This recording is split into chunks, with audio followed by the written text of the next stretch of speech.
Well, good evening. Welcome to another exciting episode of Love Not Fear. I'm Jack Cox, author of Love Not Fear. And I'm joined, as usual, by my gorgeous co-host, Eddie Day, who's written two scrumptious books. You're good to feeling fabulous, fast and orgasmic health. Well, this evening we're going to be talking about colour therapy. We are indeed. But before we launch into that, Annie has got some words she wants to share with us about her event yesterday. I do. So yesterday, it was the 17th anniversary of me being a self-employed goddess at Heaven Sent Bliss. I'd been a therapist from 1998, but it was only doing therapies part-time. So this was the beginning of my journey to actually be full-time employed. The fact that I've done this for 17 years is quite remarkable.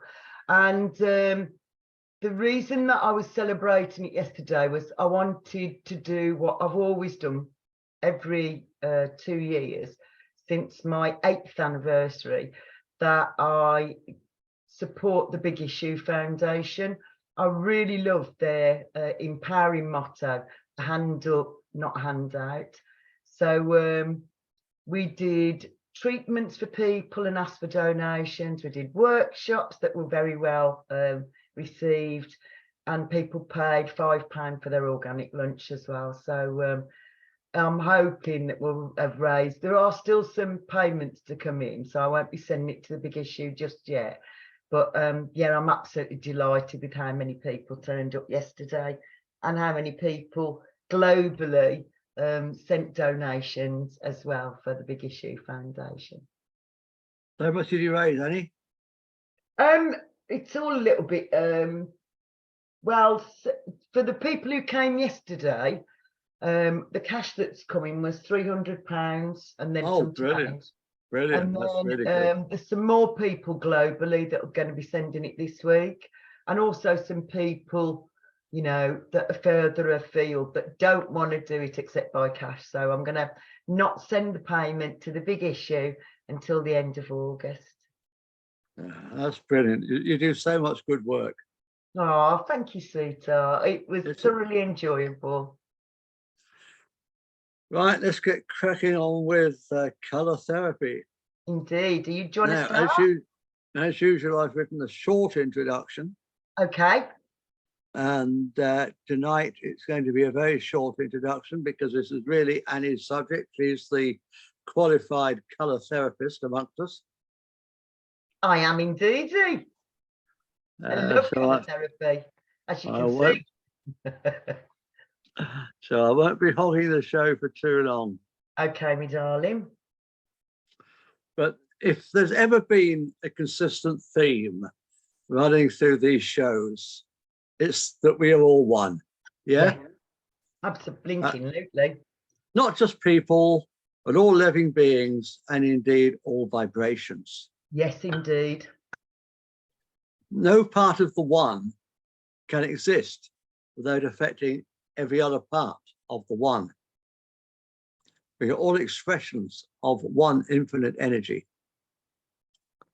So this can be beneficial or detrimental. We are all one, therefore everything is affecting us just as we are affecting everything and everybody else. Oh, indeed. We can use this to our advantage by deliberately seeking out and spending time around the people and things that benefit us. Everything in the universe is energy, and energy vibrates, and there is information in each vibration, in each frequency. Everything in the universe has its own unique frequency and vibration. The first physical manifestation of vibration is light. Light manifests both as waves and particles. Particles are what we associate with solid objects, and color is all about light. The colors that we see are the light frequencies that are either emitted from a light source or reflected off a particular surface. Our clothes or our walls or whatever. So, in fact, a red T-shirt is actually every color other than red. The T-shirt has absorbed every other color into itself, but has rejected the red. This is also true of people's different aura colors. This is why chakras have different energies. Yeah. We hear a lot these days about entrainment, but what exactly is it? Basically, it's the law of harmony. Any two vibrating bodies will entrain one another if exposed to each other for a long period of time or a short period of time. Tuning forks are an obvious example. And we can use this to our advantage because anything that we are close to for a long time, we begin to entrain with. This is why motivational speaker Jim Rohn famously said that we are an average of the 5 people we spend the most time with. Oh my gosh. Jack Cox, you're in trouble. I surely am. As I'm guessing I'm one of those 5 people. That's why I'm in trouble, Annie. It is while you're in trouble with all the naughty fairies.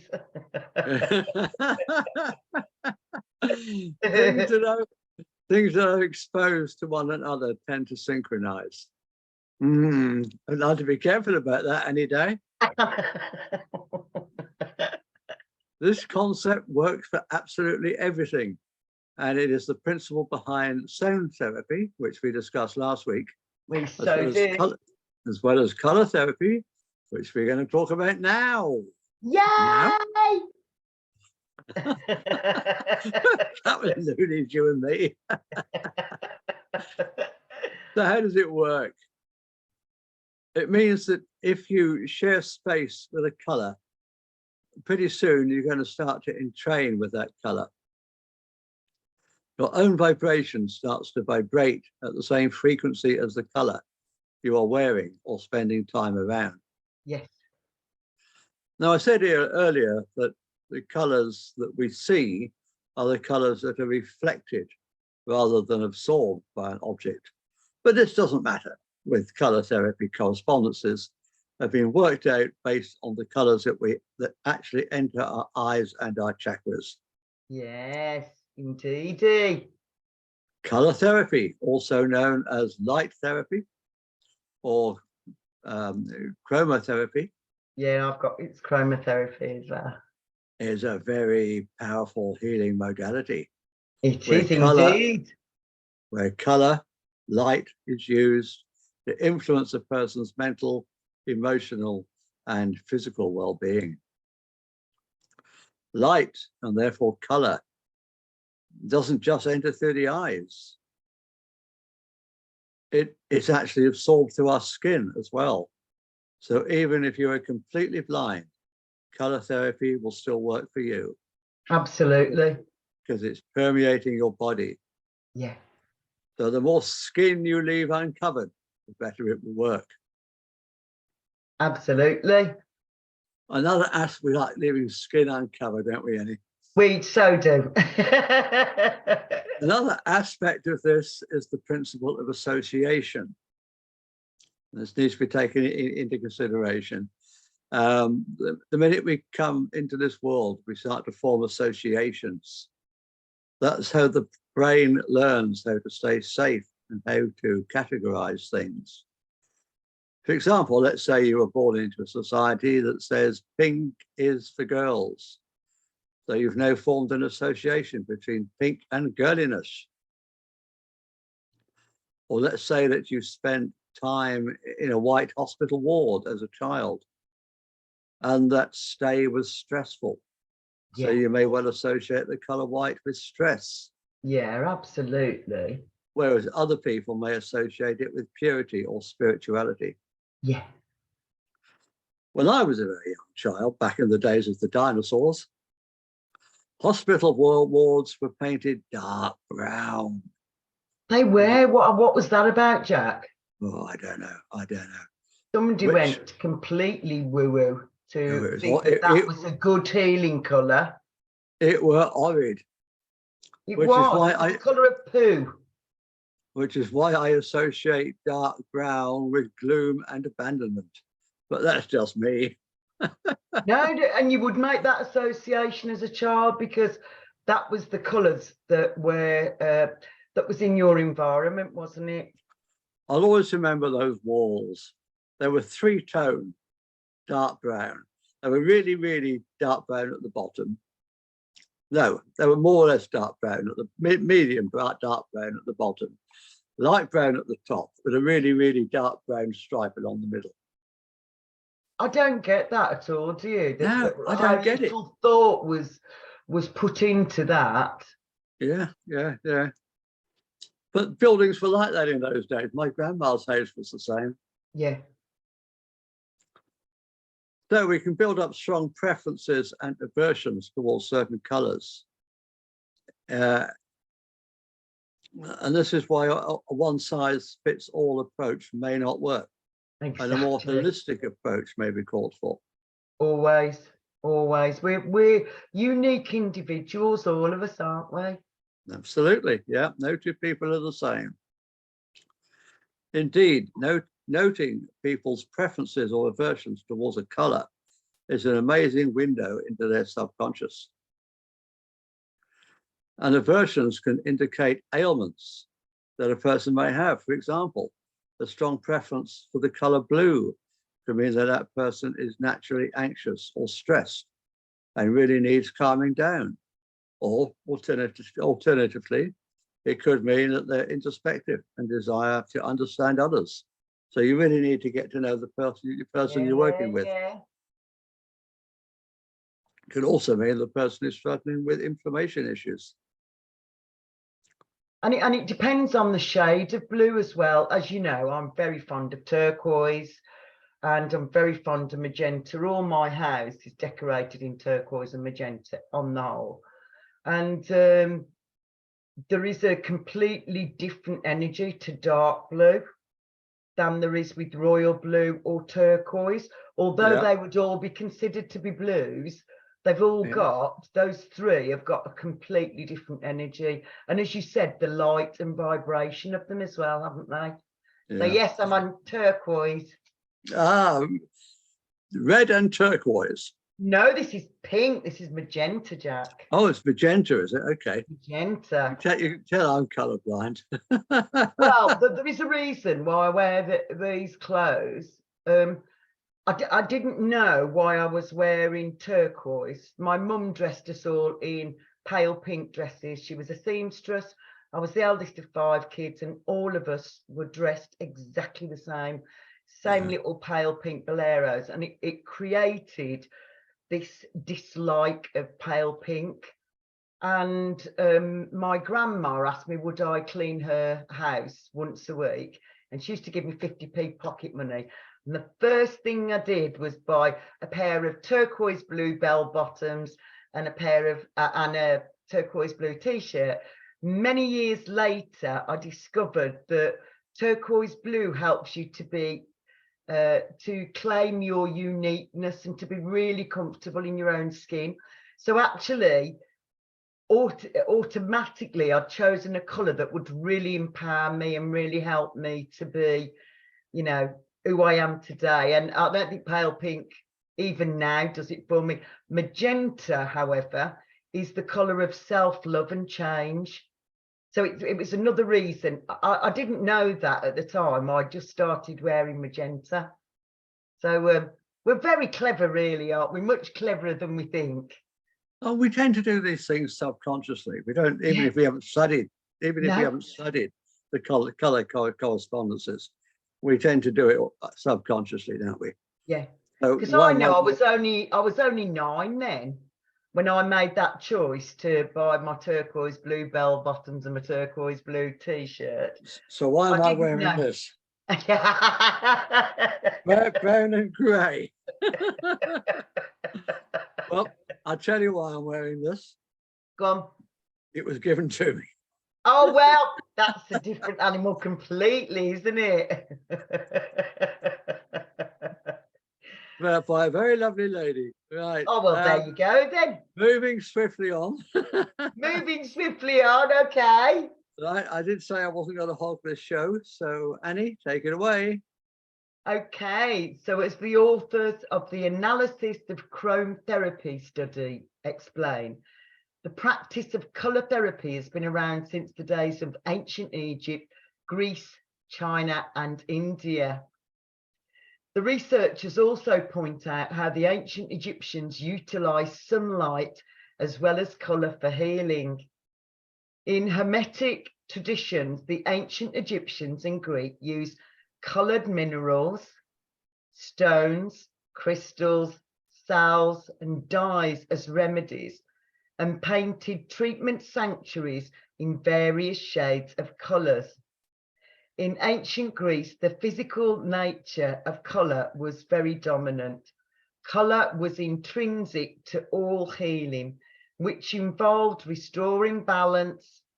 Garments, oils, plasters, ointments, and salve were used to treat diseases with specific colours.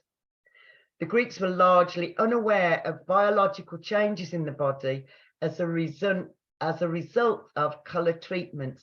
Nevertheless, they had faith in the healing properties of colours.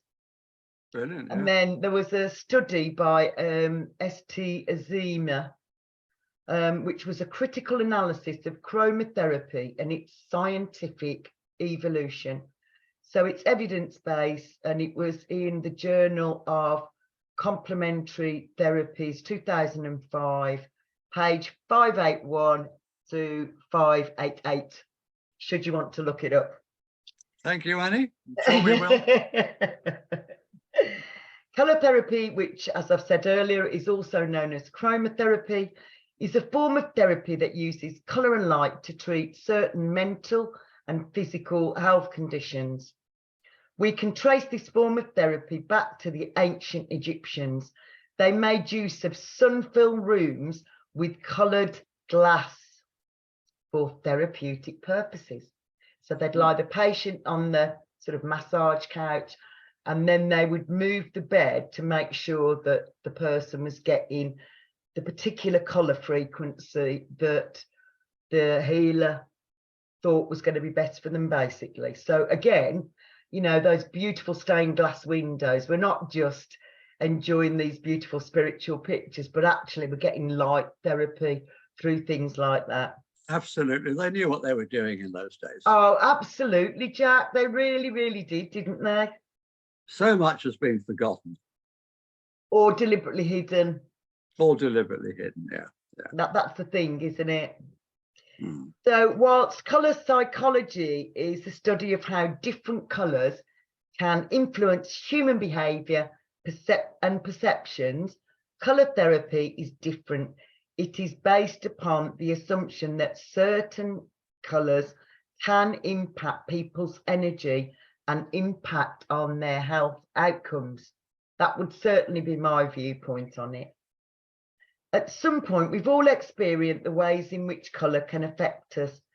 For most people, seeing the green in nature on their daily run is an instant mood booster, or they instantly feel a little better. And we've talked about the Japanese practice of tree bathing. Yes, we mentioned that, didn't we? Yeah. Yeah, that literally once you go into a forest, you're getting all that beautiful, luscious green, and it does have an effect on your eyes, but the whole of your physique as well. And emotionally, it deepens your breathing as well, just being out in nature. So we do love trees, don't we? We do love trees. So do, we so do. I did a mini tree spirit healing workshop on Sunday, and people going, oh, I didn't know that. I didn't know we could do this. I didn't know we could do this. So yes, we love it, don't we? So sometimes it's wearing your favourite clothes. As I've said, I tend to favour turquoise and magenta. They're my favourite colours.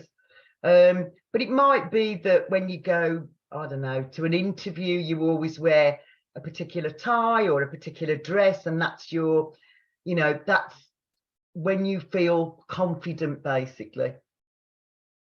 The practice of colour therapy can be traced to Indian Ayurvedic medicine too, which claims that the application of certain colours can correct imbalances in all our body chakras. And again, you and I would agree with that, wouldn't we? Absolutely, yeah.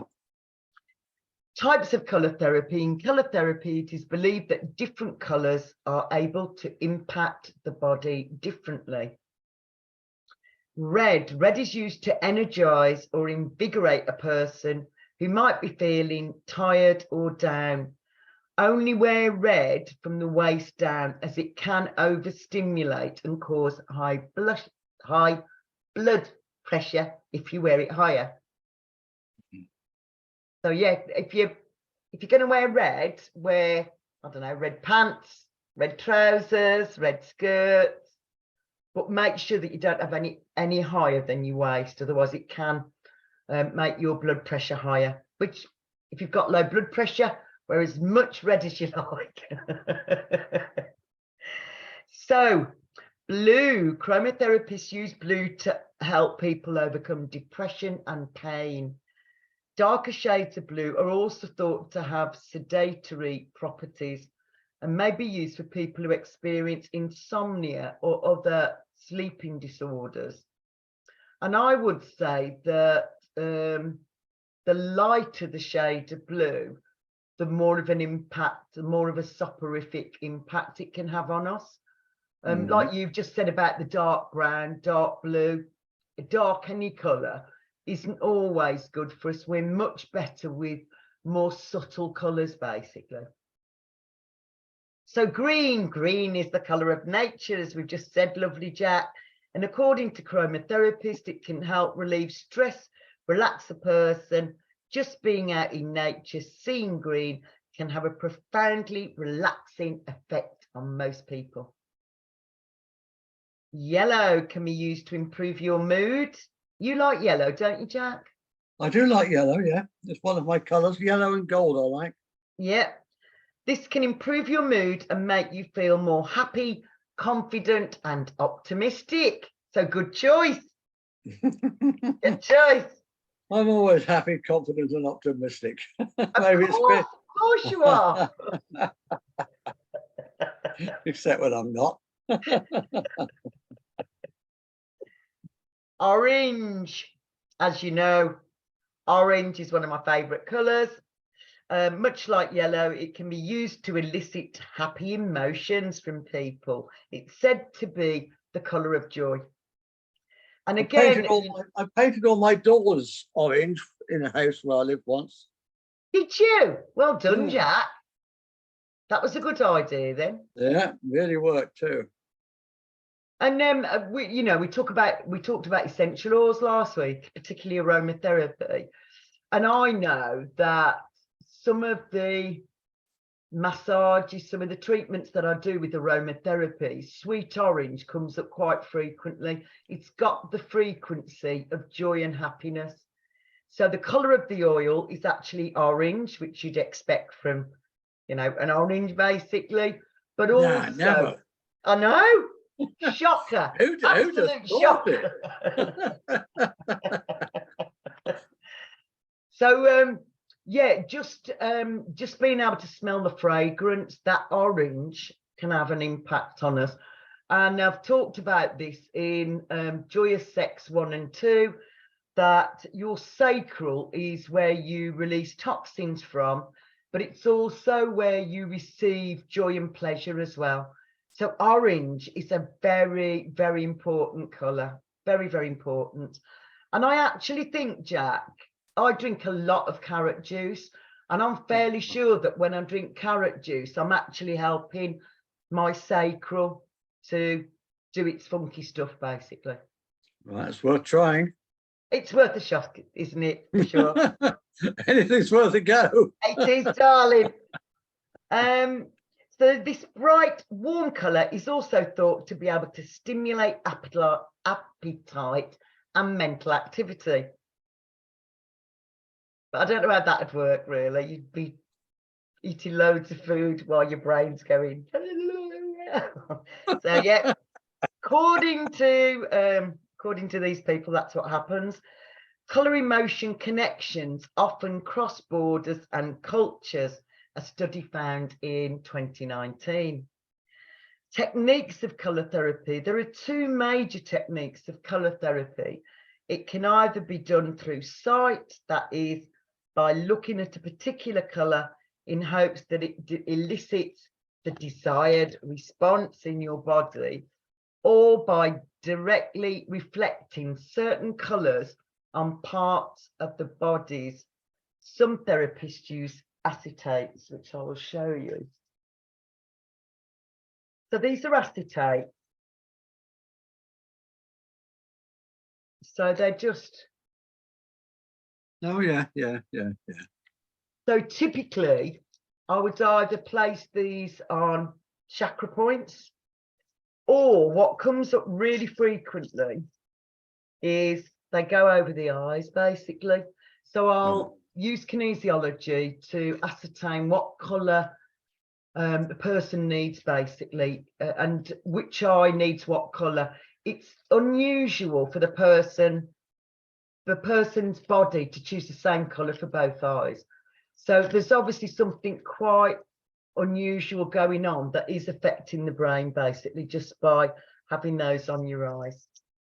So yes, I've got the whole range of colours here. And the real acetates, when I was a kinesiology student, are like this. But the ones I favour using are actually, see, I'm very into recycling, Jack, aren't I? These are all Quality Street wrappers. That's what these were. They were Quality Street. Gorgeous idea. I know. And you had so much fun eating the Quality Streets too. You have to eat the Quality Street so you can get the acetate.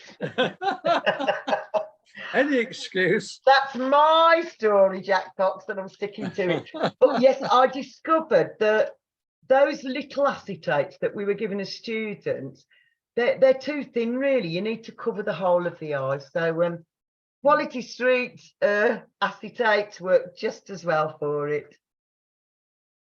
Where did I get to? So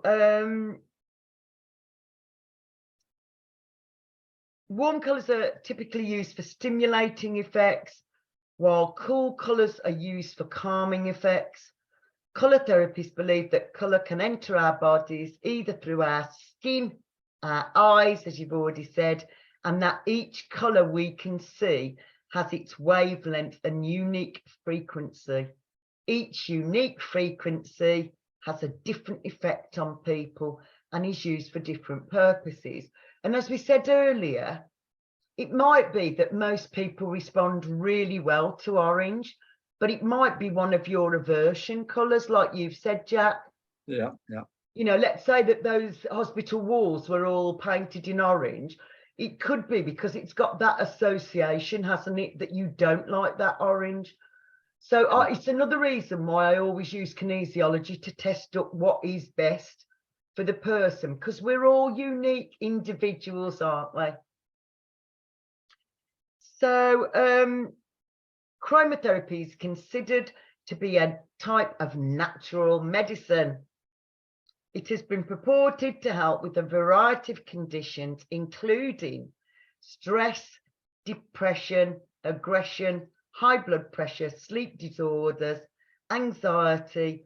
Certain cancers can be reduced using light therapy, including the ones that are the most, what shall I say, the most easily aided with colour therapy are prostate cancer and cervical cancer, but also skin infections, psoriasis and eczema.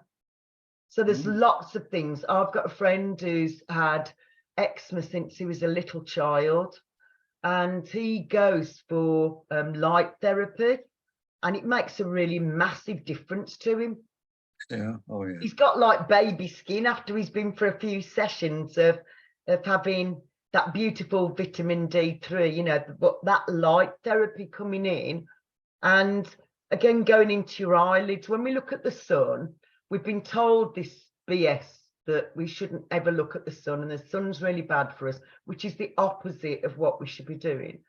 So stop wearing sunglasses. I've known people that wear sunglasses inside and out. No, you don't need to do that. No. So if I your stopped. eyes, sorry, Jack. I'm going to say I stopped wearing sunglasses a few years ago. Yeah, me too. I never wear sunglasses now. And I So started, I don't do it regularly because of where I live, but when I get the chance, I like to do a bit of sun gazing as well. yeah, that's what I was going to suggest. Yeah. That even if you can't, if your eyes are too sensitive and they water when you gaze at the sun, you can just close your eyes, because as we've just said, the sunlight will go into your eyelids, but also into your skin as well. So, you know, just as you've said, Jack, if you can do sun gazing, do sun gazing. If you're finding that your eyes are watering, then just shut your eyes gently, not tightly shut, and then just face the sun, basically, because when you do that, you are getting that frequency of sunlight, aren't you? That beautiful yellow. We ought to say don't stare at the sun. Don't stare at the noonday sun. Yeah, do it half an hour before dusk, or half an hour after sun up in the morning. Yeah, or even shorter periods of time, then that can still be effective, can't they? Yeah, Even if you just did 5 minutes a day with your eyes closed, gazing at the sun, it would still be having a therapeutic effect, I think. Yeah, but do it while the sun is low, not while the sun is high. One thing I really do love is just lying in the sun, in the noonday sun, with my eyes closed, but with the sun on my eyelids, like you were saying. I find that very, very therapeutic. It does have an effect. There's loads of studies that I could have used, but I just didn't want to make the show a couple of hours long, basically. So I chose not to do that. Well, send me any references and I'll put them in the show notes.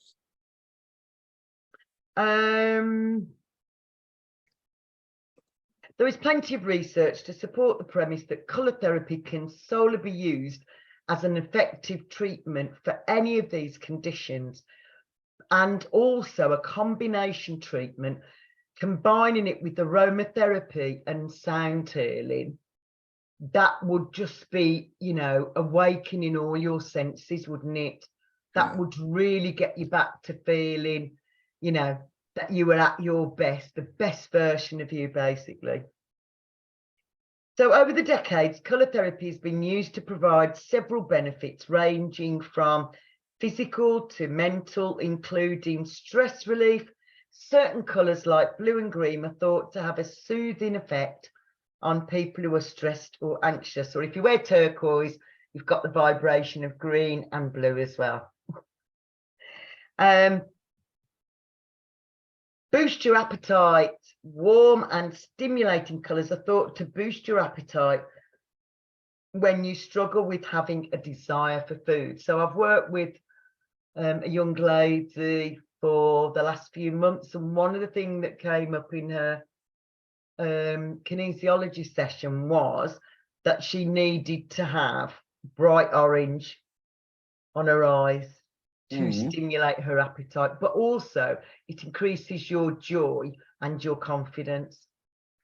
So quite often when people have got difficulties with eating, either eating too much or too little, as in, you know, bulimia or in anorexia nervosa, it is about the person needing to have control of one aspect of their life. So actually that warm yellow comes up quite often to stimulate the appetite without it being, you know, the parent telling you you've got to eat or whatever. It's a much gentler, kind, more loving energy, isn't it? And seasonal affective disorder. So you'll have seen, as many of our viewers will have seen, the sad lamps. And I've used the sad lamp in the past. I never recommend anything that I haven't tried myself. And actually, I used to have a sad lamp in my treatment room. It was having an impact on me. And it was also having an impact on all the patients that came in as well. So, you know, we do know, and we're already using some light therapy already, aren't we? And colour therapy. Absolutely. Yeah, yeah. Certain types of bright light therapy have been shown to be of benefit for this mood disorder. Colour therapy also suggests that warm colours like yellow and orange could also help with this. So the sad lamp that I've got, lots of them in that blue white light, but I Yeah. actually favour that warm yellow. So I managed to track down, for my eldest son and myself, I managed to track down one that was warm yellow, but it was still a sad lamp, which again, I think it made it more effective, Jack, to be honest. It's what we were saying earlier, wasn't it, about different people. We're all different. Yeah. What works for one may not work for another. Yeah, no, Matt and I found that blue white light a bit too bright, basically. Yeah. Whereas the softer, warm yellow, we were great with, basically. Ooh. So to boost your energy, colours such as red and yellow are believed to boost your energy and make you more motivated and alert. Woohoo! So that's obviously what I need.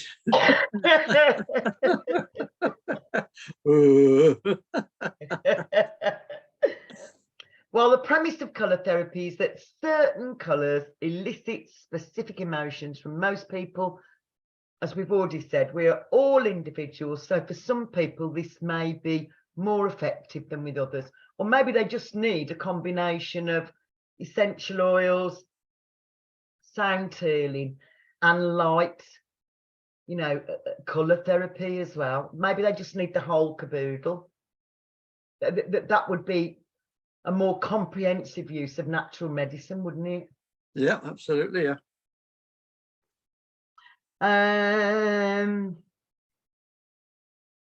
While the science behind colour therapy is still largely unsubstantiated, and whenever there is lovely colour therapy research done, it's always hidden. It's always hidden, so we don't know about how wonderful it is, basically. Well, we need to know the right sources to go and find this information. Yeah, exactly. You won't find it on the 9 o'clock news. No, or the BBC or the whatever it is. Anyway, we're not doing BS tonight, are we? To start with? No.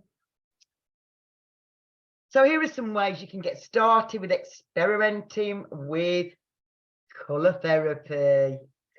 Get rid of blue lights at night time for a better sleep. Okay. So research has shown for some years now that the blue light in your laptop, phones and televisions can affect your circadian rhythms, which affects your sleep quality. Makes sense, doesn't it? It makes sense, yeah. So I have in the past, I've loaned them to someone and I haven't brought it back just before lockdown.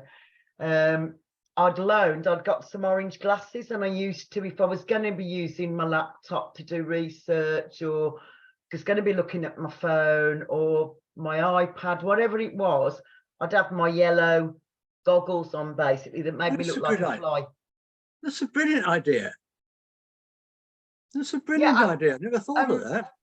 Yeah, I think I got them off eBay, Jack. And they were called something like safety glasses or something like that. Well, that's what I used to do. They sell them for driving, don't they? Yes, driving that's it. glasses. Yeah.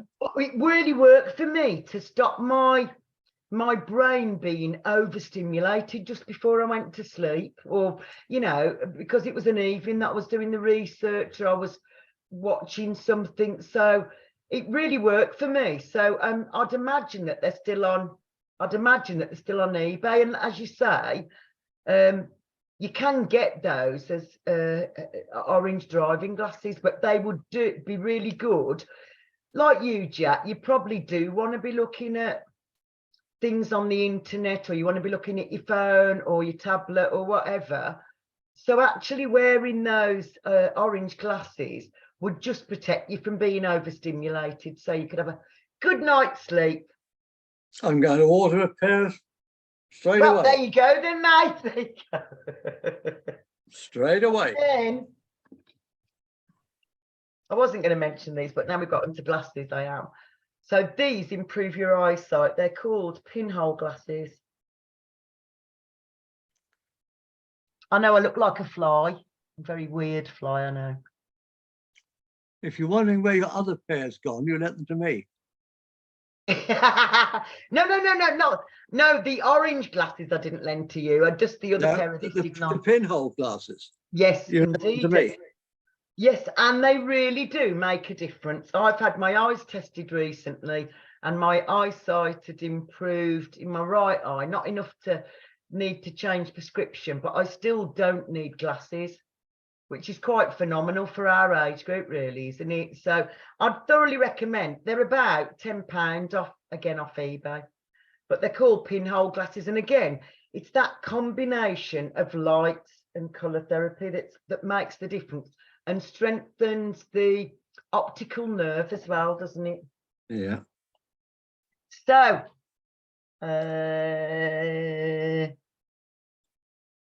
we've already said get rid of your blue lights at night time for a better quality sleep. And bask in nature. It's what we do automatically, Jack, isn't it? Yeah. Every chance we get.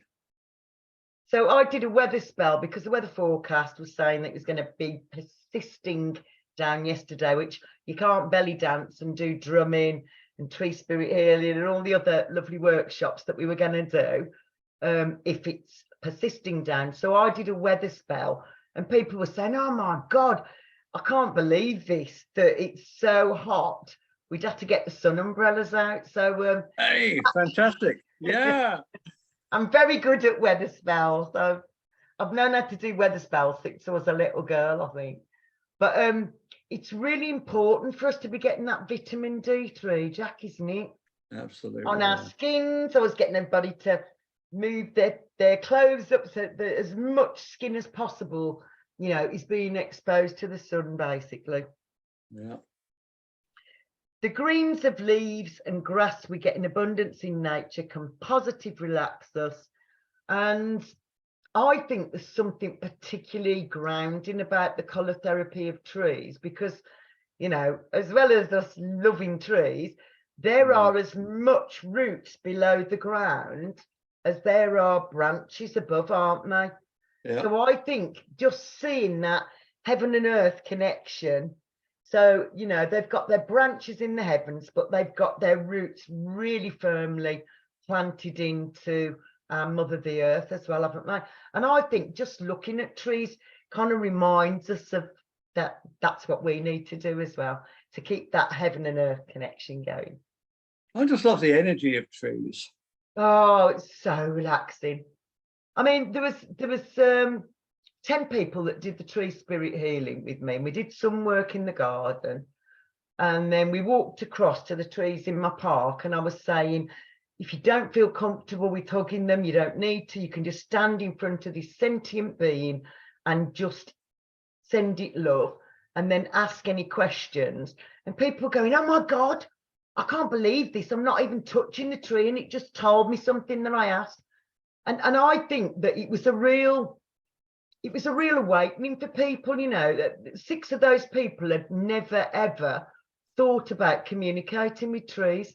And again, it's the colour therapy, it's the light therapy, it's the groundedness. And, you know, it's all those beautiful divas, really, isn't it, as well? I mean, that's how I started the show, wasn't it? I said, we're all one. Yeah. And that includes trees. It does. We're not separate all from the trees. Exactly. We're not separate. We're not different. We're not. And we are the tree, and the trees are us. Yeah, and also, in the main, the trees love us. And they are sentient beings like us, aren't they? So just the fact that we were stood in front of the tree, some people were hugging, some were not hugging, some were stroking the roots of the tree, some people were stroking the leaves or the bark or whatever. But they all came back and said, I can't tell you how calm I feel. Mm. If only our eyes could see prana. Yes. We'd understand that we're all one. We would. Oh, for absolute sure. We so would, wouldn't we? We so would, darling. But yeah, that was a big eye-opener for some of the people, that it was so easy to engage with trees, but also to telepathically communicate, because nobody had told these people that they could do it. They thought they'd got to do, I don't know, some weird training. But no, you don't. You just have to set your intention, don't you? And then say, I want some wisdom from this lovely tree. So yeah, set your intention and then open yourself. Exactly Stop that, Jack. Stop thinking and just receive. Yeah. It's the thinking that stops it. It is. And, you know, there were two small children recently. I'd gone across to the park. I was chatting to a lady with a dog that's got this dog that looks like a great big bear, basically. Oh, yeah. So when I was putting my bin out, I saw it and I said, am I all right to stroke this dog? She was, yeah. And then there was two little kids and they followed me. I was like the Pied Piper. They followed me. And I went to hug this particular tree that's this beautiful, oh my goodness, massive oak tree in the park. And they said, what are you doing? I said, I'm playing with my friend, the tree. They said, can we do it? And I said, yeah, you so can. You so can.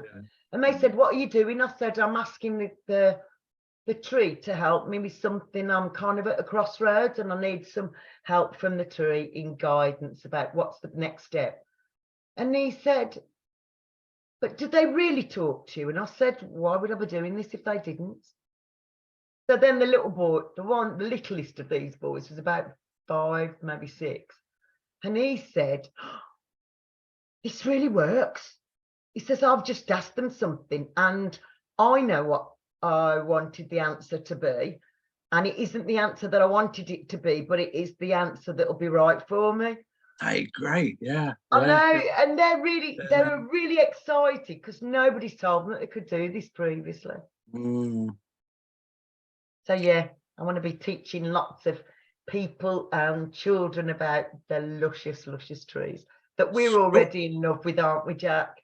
Schools teach all the wrong things. Oh, massively, darling.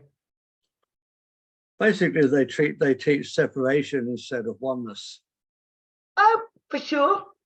And anybody who teaches anything differently are castigated, because, you know, I remember years ago when I was a student teacher, the coal truck, that's how long ago it was when I qualified, we used to still have a fire.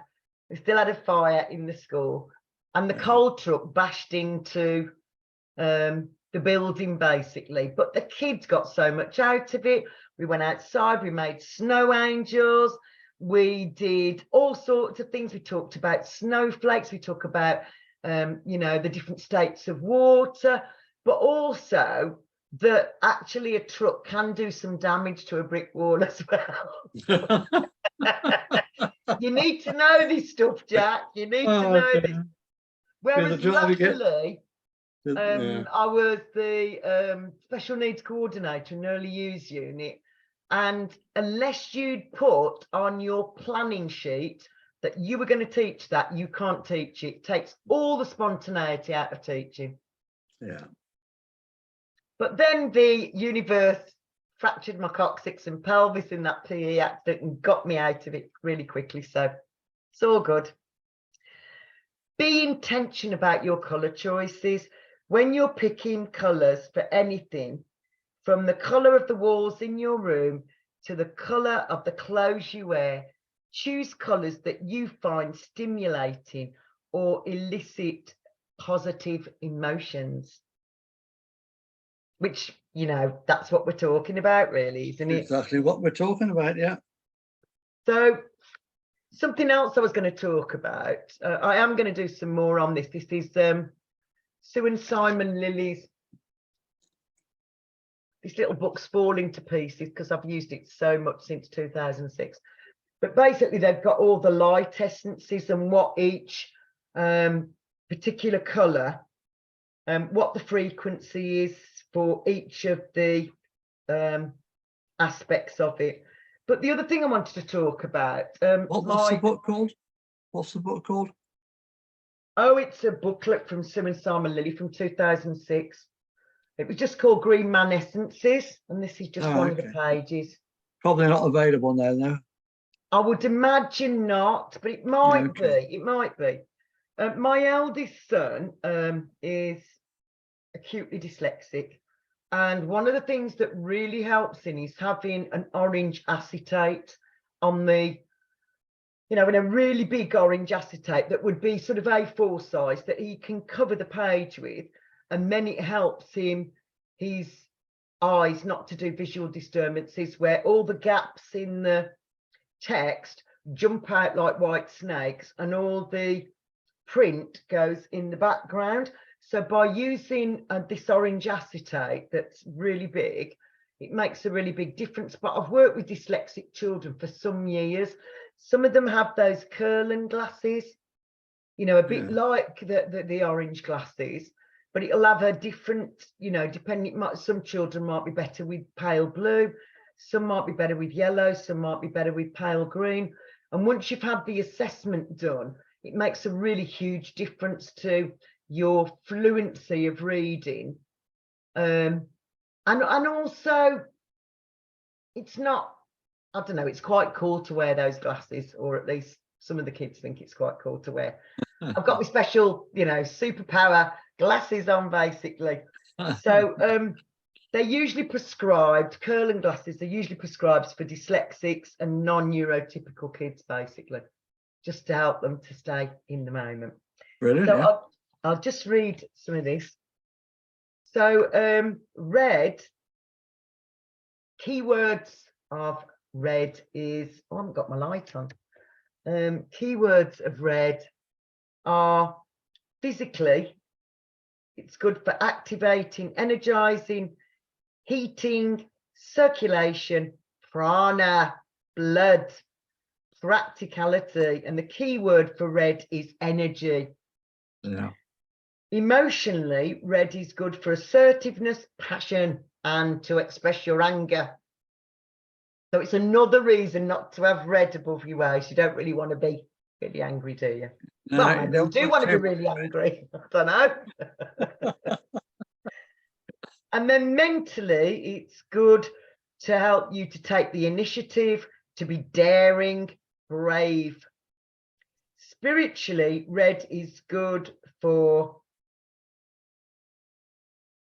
grounding, protecting, manifestation of spiritual energies in the world. And the chakra it resonates with is our roots. And the meridian it resonates with is the triple warmer. So I'm just going to do the chakra colours, but there is more information on the lighter versions as well. So orange, the key word for orange is recovery. It's very good for overcoming shock. I've got an orange essence that I waft around myself if I've had some kind of incident that's happened, but it's really good for patients that arrive here after they've had a shock.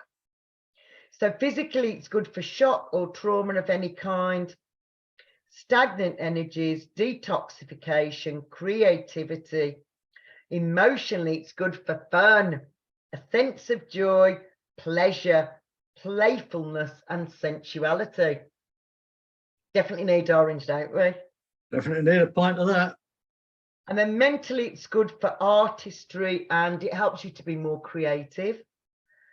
Spiritually, it repairs the etheric template, centers energy, brings energy into the present moment. The chakra that it resonates with is the sacral, and the meridian is the large intestine and gallbladder. So then we're on our beautiful solar plexus, which is bright yellow. So the key word is discrimination. Physically, it has the ability to recognize and identify what is of use to the body and what is not. So it's right next to our liver, isn't it? Our solar plexus as well. Yeah. So the liver's obviously helping with that process. Emotionally, it's good for joy, contentment, and happiness. Mentally, it's good for clarity, memory, study, and intellect. And spiritually, it's good for wisdom and self-knowledge. It's a good one, isn't it? Yeah. And then the chakra it resonates with is the solar plexus. The meridian is stomach, spleen, kidney, bladder, and small intestine. And then green for our beautiful hearts. Keyword is calmness. So green, physically, it can help you to attune to nature. It's good for growth, expansion, and contraction. Emotionally, it's all about love. All we need is love. La, la, la, la, la. We sneaked it in again, Jack Cox. I always do. We always do. We're all about love. So emotionally, it's all about love, balance, caring, sharing, relaxing. Mentally, it's good for independence, space, and freedom. Spiritually, it's good for personal direction and life path. The chakra it resonates with, no prizes for this, is your heart. And the meridian is your large intestine. And then turquoise for the throat. Turquoise is about empowerment. And physically, it's good for integration and protection. Emotionally, it's good to help you to be centered and balanced. Mentally, it helps you with the communication of your heart. Spiritually, it helps you to be in love with who you are. Woo woo.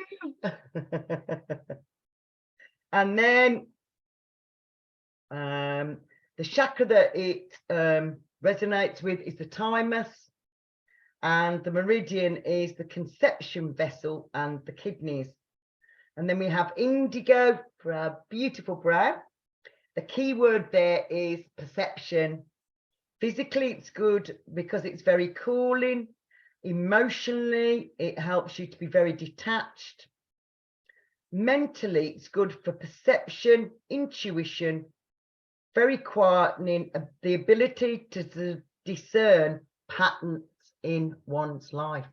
I'll read that again because I tried to make that all one word. The ability to discern pattern in one's life. Spiritually, it's good for memory, control, psychic currents in the body, and the chakra it resonates with is the brow, and the meridian is all the meridians. And then violet for our beautiful crown. The key words here are release of your full potential. Physically, violet is good for balance of energies in the head and is an overall healer and relaxant. Emotionally, it's good for empathy and sensitivity. Mentally, it's good for imagination, inspiration, and balances logic and emotions. Spiritually, it integrates to help you link to the full potential and be the co-creator that you were designed to be. Brilliant. Your Friday show's co-creating the new earth, isn't it? Yeah. A nice colour for Jack, purple. So the chakra it resonates with, as I said earlier, is your crown. And the meridian is all, but especially the bladder and gallbladder. So I thought that was quite interesting on the frequency, but also how it affects you physically, emotionally, psychologically, spiritually as well, with all those beautiful, beautiful colours. Yeah, thank you, Annie. That was very, very informative and Good. inspiring. Oh, I'm really pleased. I'm really pleased. I'm really pleased. So we'll be back next week with a brand new show. We will indeed. Don't know what we're going to be talking about yet, but we'll be back next week with a brand new show. Oh, actually, I'm not Yeah. here next week and I'm not back till, I think I've worked it out. I'm going to the All About Love Festival. Of course you are. Yes. So I won't be back until the next Monday show I'll be back for will be, what did I work it out to earlier? It'll be Monday the 14th, Jack. Oh, right. Seems like Okay. loads of years away. Because I'm Right. So going we're down going to to have. Henry next Monday, and then I'll be at the All About Love Festival, which I'm very excited about, obviously. Right. So we'll see you again in what, 2 weeks, 3 weeks? Yeah, how many weeks is it? Yes, so next Monday I won't be here. And then the following Monday I'll be at the festival. And then, yeah, it will be. It's 3 Mondays I'll miss, isn't it? No, it isn't, because that's the 31st, so I've already counted that one. So it's 1. So it'll be, I won't be here for the 7th, but I will be here for the 14th. So it's just 2 weeks, really. Right. Now, I won't be here for the 14th because I'll be traveling that day. I'll be coming back from Morecambe. So shall we make it Tuesday the 15th, our next show? Yes. Our next show together. I mean, I'll be doing shows. Yeah, of course, darling. between now Yeah, and that then. sounds grand, darling. But Yeah, the let's next one you do and I will that, do Jack. together. Let's Yeah, make it that Tuesday, sounds Tuesday great. the 15th. I'm going to put it in the diary now. Wonderful. And I shall. Next show with Annie. I put my diary. I have no idea when I put my diary.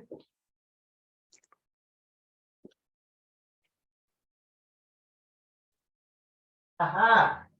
Ah, I just threw everything in the hallway, didn't I, to do the show after being stuck on the M6 for 3 hours. That was ever so fun. Right, so we're going to do it on the 15th. 6:30 again, Jack? yeah, usual time, usual channel. Right. For anybody watching this on YouTube who wants to join us for the live recordings, the link is zoomjack.uk. Zoomjack.uk. Yeah, it's a nice, easy link, isn't it, really? Yeah, even I can remember it. So simple. Right, well, thank you. Thank you, lovely Annie. Thank you, lovely Jack. And also, God. you know, I say this every week, but I am really grateful, not just that you've invited me to do this lovely show that I really love doing, but also that you do all the behind the scenes technical stuff and get it up on YouTube. So thank you very much. Well, I won't be doing too much technical stuff tonight because I'm traveling tomorrow. Oh, are you? Is that when you're going to Morecambe? I'm going to Morecambe on a pet sitting gig. Perfect. So I'll be away from tomorrow until the 14th of August, 3 weeks. Ah, well, that's quite handy that we're both away at the same time, don't you think? But I'll still be doing the shows, folks. So I won't. tune in. I won't. I think I can do it from Buckinghamshire somehow. I think it's Buckinghamshire I'm going to anyway. Yeah. But thank you again, Jack, and thank you to all the people who are going to be watching this on YouTube. And, you have a fabulous time at the festival. Oh, I'm so going to. It's all my favourite. You know, I went to see Hang Massive last Thursday at the Fringe Festival in Llangollen. Well, they're playing at All About Love Festival as well. So I get a second fix. Perfect. Brilliant. So everybody, be excellent to each other. Indeed. And help one another to thrive. Indeed, yeah. Namaste.